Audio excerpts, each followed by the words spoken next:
Aujourd'hui, Clémentine, vous nous entraînez à la rencontre des filles de joie. Non, des filles du roi. Oh, C'est oui. pareil, non?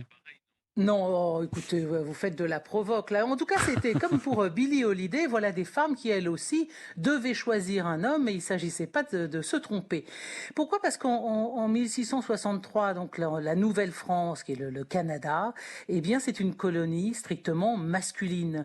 En fait, le roi de France, Louis XIV, a confié à une compagnie, la Compagnie des 100 associés, le monopole de la traite des fourrures. Mais il y avait une condition démographique, si on peut dire. En fait, la compagnie en question devait faire passer de 2 à 300 le nombre d'hommes sur le territoire. Vous vous rendez compte, cet immense Canada, l'obligation contractuelle, c'était ça. Il faut qu'il y ait 2 à 300 hommes sur le territoire et en 15 ans, il faut qu'il y ait 4000 personnes des deux sexes sur le territoire. Or, pendant les 40 ans où va exercer cette compagnie, l'écrasante majorité des habitants sont des hommes, naturellement, des trappeurs, des coureurs des bois, des commerçants, puis ça s'arrange pas, parce qu'en 1665 débarque un régiment entier. Du coup, imaginez ça, en 1666, dans cette colonie, il y a 719 hommes célibataires de 16 à 40 ans pour seulement 45 femmes de la même tranche d'âge. Ben, ça a l'air Donc, de vous la, réjouir. Oui, ou vous excitez, je ne sais pas, bah, j'hésite. parce que oui,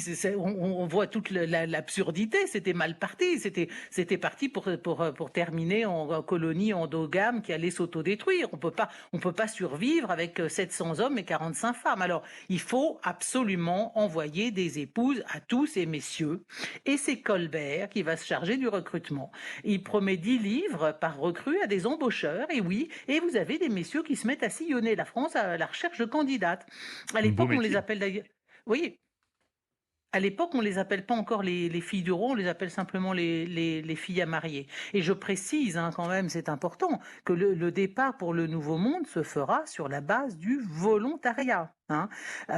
Donc Au entre début, mais ces... après on envoyait l'histoire de Manon Lescaut, par exemple. Euh, Ah ben il y a eu certainement, si vous voulez, toute la polémique est là parce que notamment alors, on a prétendu que ça pouvait être des prostituées, pas du tout des volontaires, mais en fait absolument pas. Il y a eu certainement une poignée de prostituées qui se sont peut-être embarquées pour la Nouvelle-France dans ces années-là, mais en gros ces dames étaient obligées de présenter un certificat de bonne conduite. Et la plupart d'entre elles viennent d'institutions tout à fait reconnues comme la Salpêtrière. Un tiers des filles à marier, des filles du roi viennent de la Salpêtrière, qui est un hôpital parisien pour les miséreux et les exclus. Et puis, elles viennent aussi du nord-ouest de la France. En moyenne, elles ont 24 ans. Et bien sûr, ce sont de jeunes orphelines, des enfants abandonnés, des célibataires. Enfin, il y aura dans ces filles du roi, elles seront 800 entre 1663 et 1673, une cinquantaine de demoiselles de bonne famille qui, elles, sont destinées aux officiers du régiment français.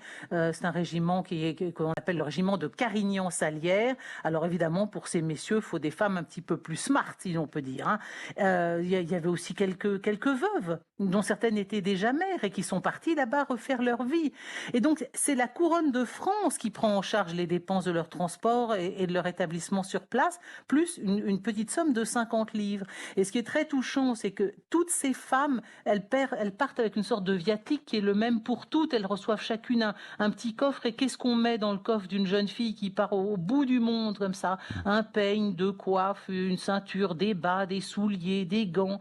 Et puis surtout, de quoi coudre une centaine d'aiguilles, un dé, du fil blanc et gris, des ciseaux, des épingles, voilà, de la toile. Parce que sur place, qu'est-ce qu'il faut faire? Il y a rien, il y aura rien. Il faut pouvoir faire des mouchoirs, des cols, des cornettes, des manches. Et puis on leur donne 2 couteaux aussi. Donc toutes ces femmes, 800 femmes en 10 ans, vont toutes partir avec cette petite mallette qui contient le même nécessaire de voyage, en somme, et ainsi équipées, elles peuvent alors franchir l'Atlantique. Et alors là, faut en avoir envie. Imaginez ça, surtout vous, Stéphane, qui comme moi avez le mal de mer. La hmm. traversée dure 2 mois, 2 mois en mer, là, dans l'Atlantique, avant d'arriver. Et là, c'est pas pour rien quand on arrive dans le vieux Québec, il y a des plaques commémoratives au lieu où elles sont arrivées, parce que ça a été vraiment une expédition exténuante pour ces femmes, pleines de, certainement effrayant, pleine d'inquiétude et pleine d'espoir en même temps. Et alors arrive, quand vous verrez, c'est comme dans les scènes de western, hein. Là, on les loge, elles sont nourries jusqu'à leur mariage, et puis là, le mari se présente et Mais elles n'ont pas le elles ont la choix. possibilité. On les Ah bah, elles ont marie la de possibilité. force. Alors non, elles se marient pas de force, elles ont la possibilité de refuser le mari Mais qui se il y avait propose. un petit bal pour qu'ils puissent choisir ou c'était juste Non, non, ils non, étaient bah non, attribués?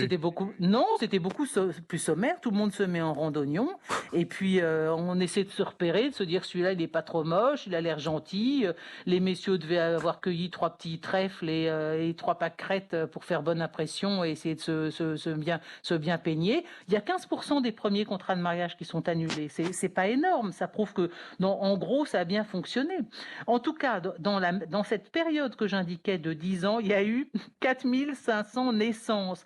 10 ans après leur arrivée, la population de la Nouvelle-France a été multipliée par 3.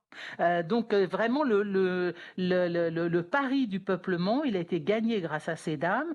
Il faut vous dire que, oui, bien sûr, il y a des mauvaises langues prétendent que c'était des prostituées. Pas du tout, parce que d'abord, si elles avaient été prostituées, nombreuses d'entre elles auraient eu des maladies vénériennes qui étaient fréquentes chez les prostituées à l'époque, et elles n'auraient pas pu avoir l'extraordinaire fertilité qu'elles ont eue par la suite, hein.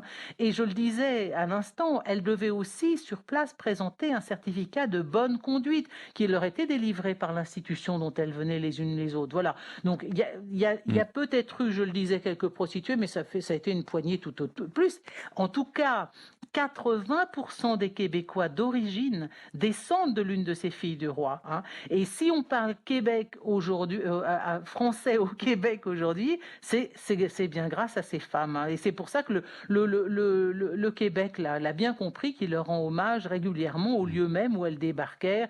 On imagine transis, exténués par cette traversée de 2 mois, à vomir tripes et boyaux sur le bastingage, et en découvrant l'hiver canadien, ce qui devait être aussi une sacrée impression. Super. Je me souviens, c'est la devise du Québec. Merci beaucoup Clémentine.